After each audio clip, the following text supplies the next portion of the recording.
안녕하세요. 반갑습니다. 하나님의 크고 귀하신 사랑과 은혜가 함께하는 목요일이 되시기를 간절히 바라고 기도합니다. 먼저 찬양을 드리겠습니다. 찬송가 91장입니다. 슬픈 마음 있는 사람 예수 이름 믿으면 영원토록 변함없는 기쁜 마음 얻으리. 우리 모두 우리의 참 소망 되시는 주님의 사랑을 뜨겁게 찬양하겠습니다.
존귀하신 주의 이름 우리 기쁨 되도다.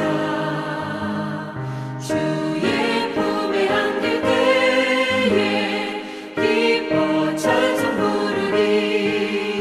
예수의 이름은 세상의 소망이요. 예수의 이름은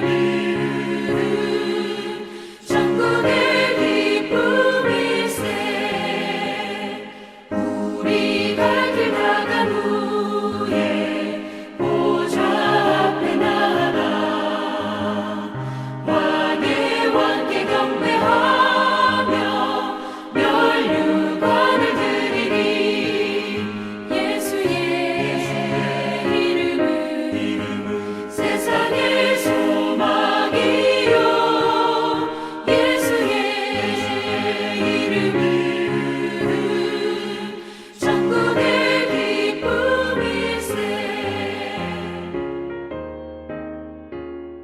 이제 하나님의 말씀을 함께 읽습니다. 시편 3편인데요.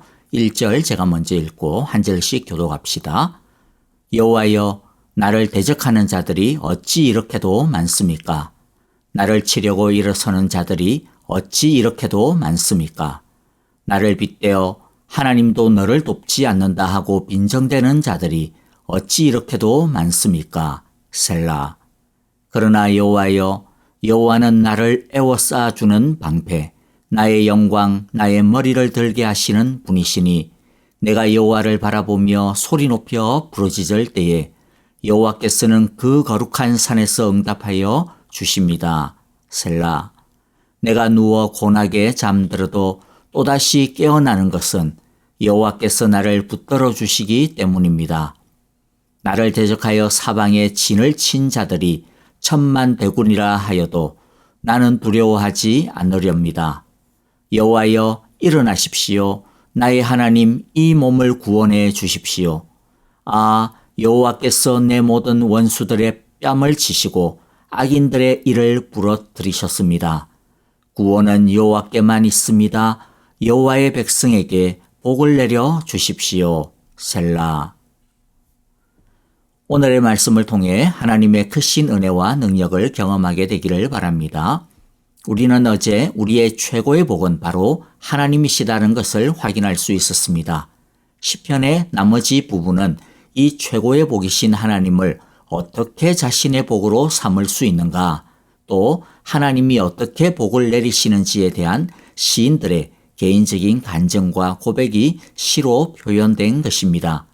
최고의 복이신 하나님을 자신의 복으로 삼을 수 있는 최고의 방법은 바로 기도임을 오늘 말씀에서 볼 수 있습니다. 기도는 다른 것이 아니라 1절의 첫 부분처럼 하나님을 부르는 것입니다. 찾는 것입니다. 하나님이 아무리 최고의 복이라 하더라도 하나님을 구하지 않으면, 찾지 않으면, 두드리지 않으면 아무 소용이 없습니다. 그래서 예수님도 구하라, 찾으라, 두드리라고 명령하신 것입니다. 다윗은 위기의 순간, 위협의 순간에 다른 것을 찾지 않았습니다. 하나님을 찾았습니다. 왜 하나님을 찾았습니까? 8절인데요. 구원은 여호와께만 있습니다. 여호와의 백성에게 복을 내려 주십시오라고 말씀합니다. 구원은 오직 여호와에게만 있다는 것을 믿었기 때문입니다. 하나님은 당신의 백성에게 복을 내려 주시는 분이심을 믿었기 때문입니다. 이렇게 믿으면 하나님을 찾을 수밖에 없습니다. 하나님을 만일 찾지 않는다면 물론 거기에 여러 가지 핑계를 댈 수는 있을지 몰라도 결국에는 하나님을 그만큼 믿지 않는다라는 것이겠죠. 하나님 말고도 믿을 만한 구석이 또 있기 때문에 일단 그것으로 먼저 해결을 해보아야겠다라고 하는 의식의 결과일 것입니다. 그러므로 얼마나 열심히, 얼마나 간절하게 하나님을 찾는가, 하나님께 기도하는가 하는 것은 얼마나 하나님을 믿고 신뢰하는가라고 하는 것을 보여주는 증거가 되는 셈인 것입니다. 그러면 우리는 언제 하나님을 찾아야 될까요? 언제 하나님을 찾을 수 있는 것일까요? 1절에 보면 대적이 많을 때입니다. 위기의 순간에 우리는 하나님을 찾아야 됩니다. 그런데 2절은 이 위기가 어떻게 생긴 것인지에 대한 힌트를 주는데요. 이 대적들이 다윗에게 무엇이라고 말하는가 하면 하나님도 너를 돕지 않을 거다라고 이야기합니다. 하나님도 너 같은 인간을 왜 돕겠냐라고 공격하고 있는 것입니다. 왜 다윗의 대적이 이렇게 말할까요? 그 상황, 그 배경을 우리는 이 시편 앞부분에 있는 표제에서 볼 수가 있습니다. 표제라고 하는 것은 이 시편이 언제 쓰여졌으며 누가 지었으며 또 어떻게 사용되어야 하는지와 같은 이 시편과 관계되어진 것들을 적어놓은 것을 말합니다. 시편 3편의 표제에는 다윗이 그의 아들 압살롬을 피할 때 지은 시다라고 적혀 있습니다. 자기 아들이 반역을 일으켰으니 얼마나 다윗의 마음이 참담했겠습니까? 사람들 보기에 얼마나 민망했겠습니까? 수신제가 치국평천하다 그런 말도 있는데 자기 아들 하나도 제대로 관리 못하면서 무슨 나라를 다스린다고 그래? 이런 조롱을 들었을 것입니다. 그리고 사실 압살롬이 반역을 일으킨 가장 중요한 요인에는 다윗의 우유부단함, 정의롭지 못한 판단, 지혜롭지 못한 처신 등이 결정적이었습니다.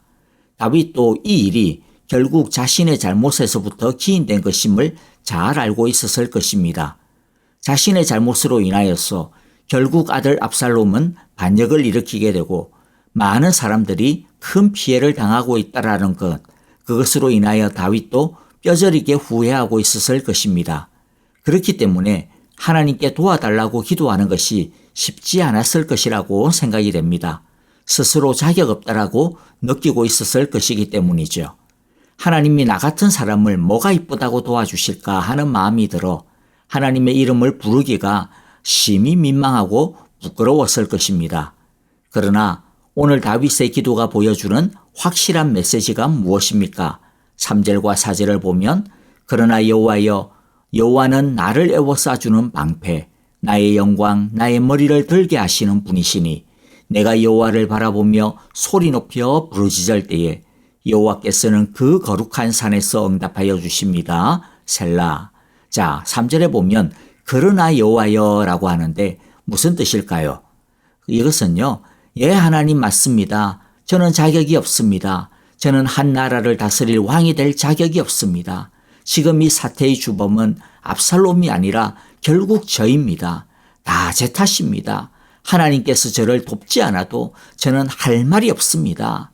그러나 하나님, 그러나 여호와여, 그럼에도 불구하고 저는 자격이 없지만은 그러나 여호와여, 자격 없는 자랄지라도 하나님을 바라보며 하나님의 은혜만을 바라보며 하나님의 자비하심만을 바라보며 하나님을 구하는 자에게 하나님은 거룩한 산에서 응답하여 주시는 줄을 믿습니다 라고 하는 뜻이 되는 것입니다. 그러므로 여러분, 우리는 언제 하나님을 부를 수 있습니까? 하나님을 부를 만한 자격이 없는 그때에도 우리는 하나님을 부를 수 있는 것입니다. 그때에도 하나님은 우리가 당신의 이름을 불러주시기를 학수고대하고 있다는 것입니다. 하나님은 이렇게 영 자격이 안 되는 경우라 할지라도 하나님의 이름을 부르는 자에게 거기에 합당한 응답을 주신다라고 하는 것을 우리 모두 다윗처럼 확실하게 믿을 수 있게 되기를 바랍니다. 이제 몇 절 남아 있는 것을 가지고 말씀을 마무리하겠는데요. 하나님을 신뢰할 수 있다라고 하는 것이 축복이라고 하는 것을 우리 모두 다시 기억하기를 바랍니다. 5절에 보면 내가 누워 고나게 잠들어도 또다시 깨어나는 것은 여호와께서 나를 붙들어 주시기 때문입니다 라고 고백합니다. 압살롬의 군대에게 쫓겨 도망을 가고 있는 상황이 있어도, 그리고 언제 어떤 배신자가 또다시 나타나서 등에 칼을 꽂을지도 모르는 그런 암울한 상황에서도 다윗은 지금 보니까 평안을 찾아가고 있습니다. 두려워 떨지 않고 잠을 잡니다. 그리고 아침에는 소망을 품고 일어납니다. 1절과 2절에서 보았던 그런 조바심과 두려움은 점점점 사라져가고 있다라고 하는 것을 느끼게 됩니다. 그 이유가 어디에 있습니까? 여호와께서 자신을 붙들어주고 있다라고 하는 것을 믿기 때문입니다. 자신을 붙들어 주실 것이라는 미래가 아니라 지금 자신을 붙들어주고 있다라고 하는 현재의 확신을 다윗이 가지고 있고 표현하고 있습니다.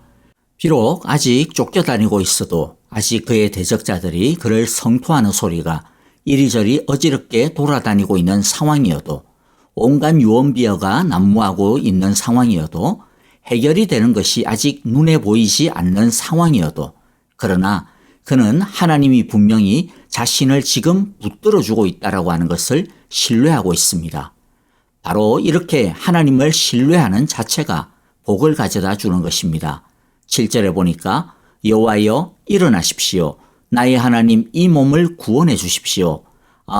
여호와께서 내 모든 원수들의 뺨을 치시고 악인들의 이를 부러뜨리셨습니다 라고 이야기하시는데요. 여기서 일어나소서라고 하는 것은 조바심의 표현이 아닙니다. 하나님이 안 일어나고 있어가지고 억지로 막 하나님을 지금 흔들어 일으키는 그런 모습이 아닙니다. 오히려 확신에 찬 담대한 모습입니다. 구원해 주실 것에 대한 기대에 찬 모습입니다. 그렇기 때문에 그는 이어서 그렇게 담대하게 고백하고 선언하고 있는 겁니다. 여호와께서 내 모든 원수들의 뺨을 치시고 악인들의 일을 부러뜨리셨습니다. 뭐라고 표현하고 있습니까? 악인들의 일을 부러뜨리셨습니다. 과거형으로 표현하고 있습니다. 앞으로 부러뜨릴 거다가 아니라는 것이죠. 아직 반란이 제압되기는커녕 반란군의 기세가 하늘을 찌르고 있고, 성경에 보면 온 이스라엘의 마음이 압살롬에게 향하였다라고 표현하고 있는데, 그런데 그럼에도 불구하고 다윗은 과거형으로서 사용하고 있는 것입니다. 이미 악인들의 이는 부수어졌다라고 하는 것입니다.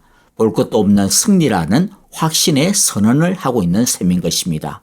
믿음과 신뢰에 찬 기도는 이렇게 기도할 때 이미 응답되었다라고 믿는 것입니다. 왜 그렇습니까? 하나님은 하나님의 백성을 구원해 주시고 또 하나님의 백성에게 복을 내려주시는 분이시기 때문입니다. 우리가 하나님과 우리와의 이 복된 관계를 확신할 때 우리는 기도는 기도하는 즉시 응답된다라고 감히 말할 수 있는 것입니다. 기도하고 난 다음에 하나님이 응답해 주실까 아닐까 쫄려하면서 걱정할 필요가 없습니다. 다만 우리는 하나님이 어떻게 응답해 주실까, 무엇으로 응답해 주실까 궁금해할 뿐입니다. 여러분, 하나님은 우리의 최고의 복임을 믿으시기 바랍니다. 그 최고의 복이신 하나님을 자신의 복으로 일마다 때마다 경험할 수 있게 되시기를 간절히 바라고 기도합니다. 아멘. 이제 헌신의 찬양과 더불어 오늘의 말씀을 마음에 새기면서 헌신의 기도와 중보의 기도를 드립시다. 감사할 것은 감사하고 회개할 것은 회개하며 헌신하고 결단할 것은 헌신하고 결단하는 기도를 드립시다. 형제자매들을 위해 중보 기도해 주실 때 박정호 집사님의 항암 치료를 위하여서 기도해 주시고요. 박윤경 전도사님의 치유와 정계자 전도사님, 노창덕 권사님, 황순금 권사님과 이두상 집사님, 김윤호 아기를 위해서도 계속 사랑의 기도를 부탁드립니다. 그리고 우리 선교사님들과 선교지를 위해서 기도해 주실 때 오늘은 IT를 위해서 여러분들 기도해 주시기를 바랍니다. 여러분, 오늘도 하나님을 신뢰함으로 두려움 없는 평안의 복을 누리게 되시기를 간절히 바라고 기도합니다. 안녕히 계십시오. 감사합니다.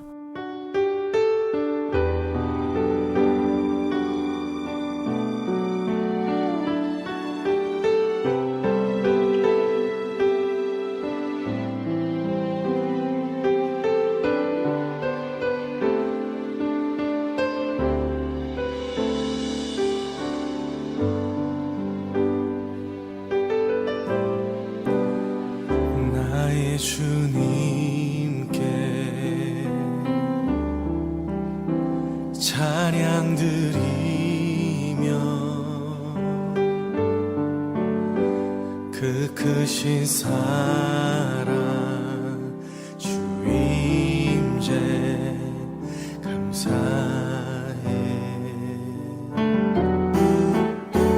어두움 속에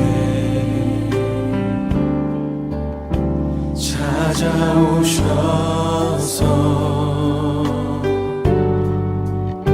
주님의 영광 보게 하시네. 의심하는 나를 손 내밀어 잡아주시네. 두려움만 내려놓고 주 바라봅니다.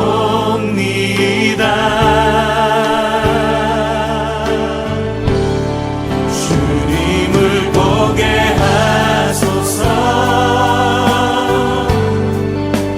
나를 붙드소서. 내 뜻과 내 생각 내려놓고 주님 앞에 나 엎드려 주여서 주의 음성 기다리니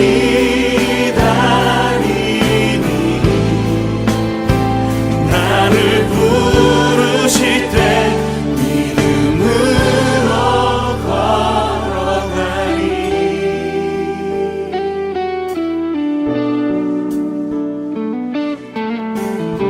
주님을 보길 원합니다. 나의 주님